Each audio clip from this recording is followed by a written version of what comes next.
அஸ்ஸலாமு அலைக்கும் வரஹ்மத்துல்லாஹி வபரகாத்துஹு. நோன்புடைய சட்டங்களை நாம் பார்த்து வருகிறோம். அதில் ஏறத்தாழ ஒரு 11 கிளிப்பு போட்டுட்டோம். அதில் நோன்புடைய சட்டம் ஏறத்தாழ அனைவரும் அதில் உள்ளடங்கியது. இன்று நாம் தெரிந்து கொள்ள இருப்பது ஏத்திகாஃப். நோன்பு நேரடியாக ஏத்திகாஃபோடு தொடர்பு கொள்ளலை, ஏத்திகாஃப் நேரடியாக நோன்போடு தொடர்பு கொள்ளலை என்றாலும் ரமலான் மாதத்தில் ஏத்திகாஃப் இருப்பது சுன்னத்தாக இருப்பதனால் ஃபிக்ஹ் கிதாபில் அதை பற்றி எல்லா ஏத்திகாஃபுடைய பாடம் நோன்புடைய பாடத்தோடு சேர்ந்திருக்குங்காட்டி அதனுடைய சட்டத்தை இப்பொழுது ஞாபகப்படுத்துகிறோம். ஏத்திகாஃப் அப்படின்னா ஆண்கள் ஜமாத்து நடக்கக்கூடிய பள்ளிகள்லையும் பள்ளிவாசல்லையும், பெண்கள் வீட்டில் தாங்கள் தொழுது விழுகிற ஒரு மறைவான இடத்திலையும் தங்குதல், ஏத்திகாஃப் இருக்கிறேன் என்கிற எண்ணத்தோடு தங்குவதற்கு பேர் ஏத்திகாஃப். இது மார்க்கம் பேசுகிற, மார்க்கம் வலியுறுத்துகிற ஒரு இபாதத்தில் ஒன்று. இந்த ஏத்திகாஃப் அப்போ ஒரு இடத்துல தங்கிறது தான். ஆண்களாக இருந்தால் பள்ளிவாசலில் ஜமாத்து நடக்கிற பள்ளிவாசல், பெண்களாக இருந்தால் வீட்டில் தாங்கள் தொழுது விழுகிற வீட்டுக்குள் இருக்கிற அந்த ஓரமாக உள் பகுதியில் தங்குவதும் ஏத்திகாஃப்னு சொல்லப்படும். தங்குதல் தான் ஏத்திகாஃப். அதுக்கு அப்பாற்பட்டு அதில் இபாதத் செய்வது எல்லாம் இப்போ நம்ம சொல்ல போகிறதெல்லாம் அதில் அதிகப்படியான விஷயமே ஒழிய, அங்கே ஏத்திகாஃப்னுடைய அசல் தங்குதல், அப்படி அது மட்டும்தான். இந்த ஏத்திகாஃபில் 3 வகை இருக்கிறது. ஒன்று, தனக்கு ஏதேனும் காரியம் நடந்து விட்டால் நான் ஏத்திகாஃப் இருக்கிறேன் என்று ஒருவர் நேர்ந்து கொள்கிறார், நேர்ச்சி வைத்துக் கொள்கிறார். உதாரணத்துக்கு ஒருத்தர் கடன் இருக்கிறது அல்லது உடல் ஆரோக்கியம் சீர்கேடாக இருக்கிறது. அப்போ இந்த நோய் சரியாயிருச்சுன்னு அல்லாஹ் நான் ஒரு வாரம் ஏத்திகாஃப் இருக்கிறேன், 4 நாள் ஏத்திகாஃப் இருக்கிறேன்னு நேர்ந்துக்கிறார். அப்படி நேர்ந்துக்கிட்டால் அவர் ஏத்திகாஃப் இருப்பது வாஜிபு, அந்த வாஜிபான ஏத்திகாஃப். ரெண்டாவது ரமலான் மாதத்துடைய கடைசி 10, அந்த கடைசி 10ல் ஏத்திகாஃப் இருப்பது சுன்னத்து. மூன்றாவது, இது இரண்டும் அல்லாது நாம் எப்பொழுதெல்லாம் விரும்புகிறோமோ அப்பொழுதெல்லாம் இருந்து கொள்ளலாம், அதுக்கு பேர் நஃபிலான ஏத்திகாஃப். அதுக்கு கால வரையறை இல்லை, எப்போ வேணாலும் இருக்கலாம். அது உள்ள பள்ளிக்குள்ளாக ஒருத்தர் போகும்போதே நவைத்துல் ஏத்திகாஃப மாதும் துஹாதல் மஸ்ஜித், இந்த பள்ளியில் நான் இருக்கும் காலமெல்லாம் நான் ஏத்திகாஃப் இருக்கிறேன் நியத்து வச்சுட்டாருன்னா அவர் எப்போ வேணாலும் திரும்ப போய்க்கலாம். அவர் இருக்கிற வரைக்கும் ஏத்திகாஃபுடைய சவாபு கிடைக்கும் அப்படிங்கிறது தான். இதில் முதல்ல சொன்ன 2 ஏத்திகாஃப் இருக்குங்கள்ல, நேர்ச்சி செய்ததுனால வாஜிபான ஏத்திகாஃப், ரமலான் மாதத்துடைய கடைசி 10 நாள் இருக்கக்கூடிய அந்த சுன்னத்தான ஏத்திகாஃப். இது இரண்டும் பகல் பொழுதுல நோன்பு இருப்பது ஷரத்து. கண்டிப்பாக இந்த வாஜிபான ஏத்திகாஃப் சுன்னத்தான ஏத்திகாஃப் இருந்தோம்னா பகலில் கண்டிப்பாக நோன்பு வச்சிருக்கணும். நோன்பு வைக்கலைன்னா அந்த வாஜிப் நிறைவேறாது. இன்னொருக்கா நம்ம அந்த ஏத்திகாஃபை திரும்ப செய்யணும் அப்படிங்கிறத நம்ம தெரிஞ்சுக்கிறோம். அப்போ கடைசி 10 நாள் இருப்பது சுன்னத்து. அதுக்கப்புறம் 10 நாள் இருக்க முடியல, ஒருத்தர் 2 நாள் இருக்கணுங்கிற, 3 நாள் இருக்கணும்னா அது அவருடைய பிரியமானது அப்படிங்கிறதையும் நம்ம தெரிஞ்சுக்கிறோம். சரிங்களா? இதில் ஏத்திகாஃபுடைய சட்டங்கள் ரீதியாக நம்ம தெரிந்து கொள்ள வேண்டிய விஷயம்னா, நல்ல காரியங்கள் தவிர பேசாமல் இருப்பது ஒன்று, குர்ஆன் திக்ர் போன்றவற்றை ஓதுவதிலும் ஹதீஸ் ஃபிக்ஹ் தப்சீர் போன்ற மார்க்க கல்வி சார்ந்த தேடல்களிலும் நேரத்தை செலவு செய்வது முஸ்தஹப் ஆகும். இப்போ ஏத்திகாஃப் இருக்கிற நேரத்தில் நல்ல விஷயம் தவிர பேசாமல் இருக்கிறது முஸ்தஹப். பேசாமல் இருக்கிறதுனா என்னென்னா, சும்மா அப்புறம் அரசியல் பேசுறது, பள்ளிவாசலில் ஏத்திகாஃப் இருக்கிறோண்டு அரசியல் பேசுறது, குடும்ப நியாயம் பேசுறது, பள்ளிவாசல்லையே இந்த இடத்துல இப்படி ஓட்டையாக இருக்குது, அவங்க பார்க்க மாட்டாங்களா, இந்த இடத்துல எப்படி இருக்குது, முத்தவள்ளி என்ன செய்கிறாரு, அஜர்த்து அப்படி போயிட்டாரா, இந்த பள்ளிவாசலில் யாருமே இல்லை, இந்த மாதிரி அவசியமில்லாத விஷயங்களை பேசாமல் இருப்பது, அல்லாஹ் ரசூலோடு சம்மந்தப்பட்டது மட்டும். அந்த சம்மந்தப்பட்டதுக்கு உதாரணம் இந்த திக்ர் ஓதுறது, குர்ஆன் ஓதுறது, சலவாத் ஓதுறது, மார்க்க கல்வி சார்ந்த எழுத்துக்கள் தேடல்கள், இதில் மட்டும் தன்னுடைய நேரத்தை வரையறுத்துக் கொள்வது முஸ்தஹபுங்களா? அப்படி. அடுத்தது இதில் தெரிந்து கொள்ள வேண்டிய சட்டம்னா, ஏத்திகாஃப் இருக்கும் நிலையிலேயே, அவர் ஏத்திகாஃப் இருக்கும்போதே வியாபார பேச்சு பேசலாம். இப்போ முஸ்தஹபு மற்ற எந்த பேச்சு பேசாமலாம், மற்ற எந்த பேச்சு பேசினாலும் ஏத்திகாஃபுக்கு பாதிப்பு வராது. ஏத்திகாஃபுடைய அந்த தரம் குறைஞ்சு போகும். அரசியல் பேசுறது, அரசியல்னா அரசியலுக்கு சம்மந்தமாக ஒரு கீபத்துக்கு கொண்டு போகிற விரும் அப்படிங்கிற காரணத்தினால அரசியல் பேசுறது, வீணாச்சு பேச்சு எல்லாம் பேசினா ஏத்திகாஃப் முடியாது. ஆனால் ஏத்திகாஃபுடைய பவர் குறைஞ்சிரும். என்றாலும் வியாபார பேச்சு நம்ம ஏத்திகாஃப் இருக்கிற நிலையிலேயே நாம் வியாபார பேச்சு பேசலாம். ஒருத்தர் வியாபாரி இருக்காருன்னா அவர் அந்த பள்ளியிலேயே வச்சுட்டு அந்த சரக்கு அவனுக்கு கொடு, இந்த சரக்கு இவன்ட்ட வாங்கு, அவனுக்கு சம்பளம் அவ்வளோ போடு இவ்வளோ போடு என்பதாக வியாபார பேச்சு ஏத்திகாஃப் இருக்கிற நிலையிலேயே பேசலாம். ஆனால் மக்ரூஹ் என்னன்னா, வியாபார பொருட்களை பள்ளிவாசலுக்குள்ளே கொண்டு வரக்கூடாது. அது மக்ரூஹ் அப்படிங்கிற. அதே மாதிரி மக்ரூஹ் இன்னொன்று என்னன்னா, எதுவுமே பேசாமல் மௌன விரதம் இருக்காரு. ஒருத்தர் போய் சலாம் அலைக்கும் அப்படிங்கிறார், இல்லை ஏத்திகாஃப் இருக்குன்னு அல்லாட்ட மட்டும் தான் பேசுவேன் இப்படின்னு தலையை மட்டும் ஆட்டுறது. அப்போ பதில் சொல்லாமல் இருக்குது. அது சாப்பிட்டீங்களா ஆச்சு, அதை சாப்பாடு கொண்டு வரட்டுங்களா அப்படின்னு கேட்குறாரு. சாப்பிட்டுங்க அல்ஹம்துலில்லாஹ்னு சொல்லாமல் தலை இப்படி ஆட்டுறது, அது இப்படி ஆட்டுறது, டயத்தை காட்டுறது, இன்னும் அரை மணி நேரத்தில் வருங்கிறது. காரணம் என்னன்னா எத்திகாஃப் இருக்கும்போது நம்ம பேசக்கூடாது. இப்போ இந்த மாதிரி மௌன விரதமாக இருப்பது மக்ரூஹ் அப்படிங்க. அடுத்தது இத்திகாஃப் சம்பந்தமாக நம்ம தெரிஞ்சுக்கிறது, மலம் ஜலம் கழிக்க, குளிக்க, உணவு கொண்டு வர ஆள் இல்லாத போது சாப்பிட, தான் இத்திகாஃப் இருக்கும் பள்ளியில் ஜும்மா தொழுகை நடைபெற என்றால் ஜும்மா தொழுவும் பள்ளியினுள் இருந்து உயிருக்கு ஆபத்து ஏற்படும் என பயப்படும் போதும் பள்ளியை விட்டு வெளியே சென்று வர அனுமதி உண்டு. என்னென்னா பாத்ரூம் போகிறது, குளிக்கிறது, சாப்பாடு நம்ம கொண்டு வர்றதுக்கு ஆள் இல்லைன்னா எங்கள் ஹோட்டலுக்கோ அல்லது நம்ம வீடாக இருந்தாலும் போய் சாப்பிட்டு வரலாம், மற்ற பேச்சு பேசக்கூடாது, போய் சாப்பிட்டு வர்றது.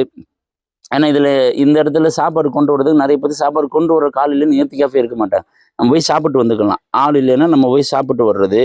அதே மாதிரி நம்ம தங்கியிருக்கிற பள்ளி ஜும்மா நடைபெறாத பள்ளி அப்படின்னா பக்கத்தில் ஜும்மா பள்ளின்னா ஜும்மாவுடைய நேரத்தில் மட்டும் கரெக்டாக அங்கே போய் ஜும்மா தொழுது போட்டு திரும்ப நம்ம பள்ளிக்கு வந்துடணும். இந்த மாதிரி சந்தர்ப்பத்தில் நம்ம எந்த பள்ளியில் இத்திகாஃப் இருக்கிறோமோ அந்த பள்ளியிலேருந்து வெளியே நம்ம போயிட்டு வருவதற்கு அனுமதி உண்டு. அதே மாதிரி நம்ம பள்ளியில் ஒருத்தர் இத்திகாஃப் இருந்துட்டு இருக்கிறாரு, அப்போ அந்த இடத்துல ஒரு பாம்பு வந்துட்டு, அப்போ உயிருக்கு ஆபத்தான சூழ்நிலை, டக்குன்னு வெளியே ஓடி வந்து ஏதோ ஒன்று அடிக்கிறதுக்கோ எதுக்கோ அதுக்காக வர்றாரு. அல்லது வேற ஒரு பில்டிங் ஏதோ இடிஞ்சிற மாதிரி ஒரு சூழ்நிலை, உடனே வெளியே வந்துடுறாரு. வெளியே வந்துட்டு டக்குன்னு வேற பள்ளிக்கு அவர் போய் இத்திகாஃப் கன்டினியூ பண்ணக்கூடிய சில சட்ட நுணுக்கங்கள்லாம் உண்டு. அதே பள்ளியில் கொஞ்ச நேரம் கழிச்சு வந்தாருன்னா பள்ளி விட்டு வெளியே வந்தார்ல, அதனால நோன்பு முடியாது ஒண்ணுங்களா. அதுக்கப்புறம் நோன்பு எதெல்லாம் இந்த இத்திகாஃப் எதெல்லாம் முறிக்கும்னா மேற்கண்ட காரணம் சொன்னோமே, சாப்பிட்றதுக்கு, குடிக்கிறதுக்கு, பாத்ரூம் போறதுக்கு, அதே மாதிரி இந்த மாதிரி சந்தர்ப்பங்கள்லாம் ஜும்மாக்காக, இது அல்லாத வேற காரணத்துக்காக ஒரு பள்ளிவாசலை விட்டு வெளியே வந்துட்டாருனால் அவர் என்ன பண்ணுறாருன்னா, ஒரு கிரிக்கெட் மேட்ச் நடக்குது, கிரிக்கெட்னா அவர் ரொம்ப உயிர், இத்திகாஃப் இருந்துட்டார், டக்குன்னு அன்னைக்கு ஃபைனல் வந்துட்டு பக்கத்து டீ கடை இருக்குது, நான் போய் டீ சாப்பிட்றதுக்கு தான் போகலாம்ல, உணவுன்னு அஜர்த்து சொல்லியிருக்காரு அப்படின்னு அந்த கடையில் போய் உட்காந்து கிரிக்கெட் பார்த்துட்டே இருந்தாருன்னா கிரிக்கெட் பார்க்குற நோக்கம் தானே அவருக்கு, டீ சாப்பிட்றது நோக்கம் இல்லவே. அப்போ இந்த மாதிரி வேற எந்த காரணத்துக்காக அந்த பள்ளியை விட்டு வெளியே போனால் இத்திகாஃப் முடிஞ்சிடும். அடுத்தது பெண்களுக்கு வந்துட்டு மாதத்தீட்டு ஏற்பட்டால் அந்த இத்திகாஃப் பெண்கள் தான் நம்ம வீட்டுக்கு உள்ளே இருக்கிறாங்க, அவங்களுக்கு வந்துட்டு தீட்டு ஏற்பட்டதுன்னா இத்திகாஃப் முடிஞ்சிடும். அதே மாதிரி உடல் உறவு கொள்ளுதல், உடல் உறவு பற்றி முன்னாடி நம்ம ரொம்ப தெளிவாக சொல்லியிருக்கிறோம். உடல் 2 ஆண் பெண் உறுப்புகள் சந்தித்தல் அல்லது விந்து வெளியேற அளவுக்கு உண்டான அந்த உடல் உறவினுடைய செயல்கள் போதல் ஆண்களுக்கு. இதுக்கு அப்பாற்பட்டு உடல் உறவுடைய தூண்டுதல்கள் இருக்கு, முத்தம் கொடுத்தல், கட்டி அணைத்தல், இந்த முத்தம் கொடுத்தல், கட்டி அணைத்தல், இது எதுவாக இருந்தாலும் சரி, உராய்தல், இதில் எதுவாக இருந்தாலும் ஆசையோடு செய்து விட்டால் இத்திகாஃப் முடிஞ்சிடும். ஆசை இல்லாமல் யதார்த்தமாக ஒருத்தர் சாப்பிட்றதுக்கு தான் வீட்டுக்கு போகிறாரு, போகும்போது அந்த இடத்துல தன்னுடைய மனைவியை தொட்டுட்டு தெரியாமல் அல்லது தண்ணியை கொடுன்னு கேட்குறப்ப கைப்பற்றுச்சுனால, ஆனால் அங்கே ஆசை இல்லை. அதே மாதிரி குழந்தை ஒன்று இருக்குது, அந்த குழந்தைக்கு ஆசையினால் முத்தம் கொடுக்க போகிற, ஆசைனா இந்த ஷஹவத்து, உணர்ச்சி வசப்பட்ட ஆசை. அப்போ யதார்த்தமாக அங்கே முத்தம் கொடுத்துட்டார், இவருக்கு ஆசை இல்லை, ஆசைனா இந்த உணர்வு பூயமான இல்லாமல் யதார்த்தமாக கொடுத்துட்டாருன்னா அங்கே இத்திகாஃப் முடியாது. அது எல்லாமே ஆசையோடு முத்தம் போன்ற உடலுறவுடைய அந்த தூண்டுதல் எது செஞ்சாலுமே இத்திகாஃப் முறிஞ்சிடும் அப்படிங்கிறத நம்ம தெரிஞ்சுக்கிறோம். இத்திகாஃப் அப்படிங்கிறது அல்லாஹும் ரசூலும் நமக்கு அமைத்து தந்திருக்கிற ஆன்மீகத்தினுடைய மிக உச்சமான நிலை. அந்த நிலையை எப்படியாவது நம்ம கடைபிடிக்கக்கூடிய நசீப் அல்லாஹ் தரணும். இத்திகாஃப் நம்ம முக்கியமாக கவனிக்க வேண்டிய இன்னும் நடைமுறையான பிரச்சனைகள் என்னென்னா, வரும் இந்த ரம்ஜானுடைய அந்த கடைசி 10 சுன்னத்தான இத்திகாஃப் இருக்கணும்.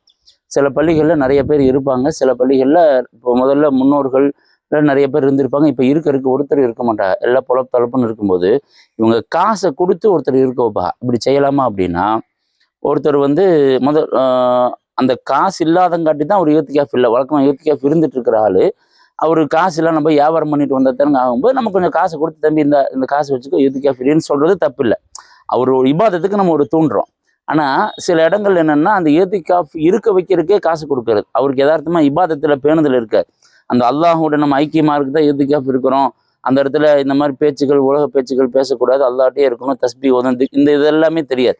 அவரை பொறுத்த வரைக்கும் கடைகளுக்கு போய் சந்தையில் வேலை செய்கிற மாதிரி கடைகளில் சம்பளத்துக்கு இருக்கிற மாதிரி இத்திகாஃப்ங்கிறது ஒரு கூலி.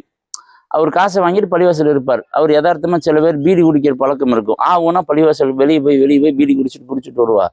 இந்த மாதிரி கூலிக்கு மாரடிக்கிற மாதிரி இத்திகாஃப் இருக்க வைக்கணும்னு கட்டாயம் இல்லை. அதே மாதிரி ஊரில் ஒருத்தர் கூட இத்திகாஃப் இல்லைன்னா ஊருக்கே சாபம் முடிச்சிடும் அப்படின்லாம் நம்ம பயப்பட தேவையில்லை. அல்லாஹ் அவ்வளோ கொடூரமானவன்லாம் அல்ல. இருக்கிறதுக்கு இருந்தால் இருக்க போகிறாங்க, இல்லைன்னா நம்ம மனதில் அந்த ஊருடைய நலனை கருத்தில் கூட நம்மளாவது இருப்போம்னு யாராவது ஒருத்தர் முன் வந்து இருங்களே ஒழிய, கூலிக்கு மாரடிக்கிற மாதிரி இபாதத்தில் கவனம் இல்லாதவங்கள வம்ப கூட்டிகிட்டு வந்து உள்ளே பிடிக்க வேண்டாம்.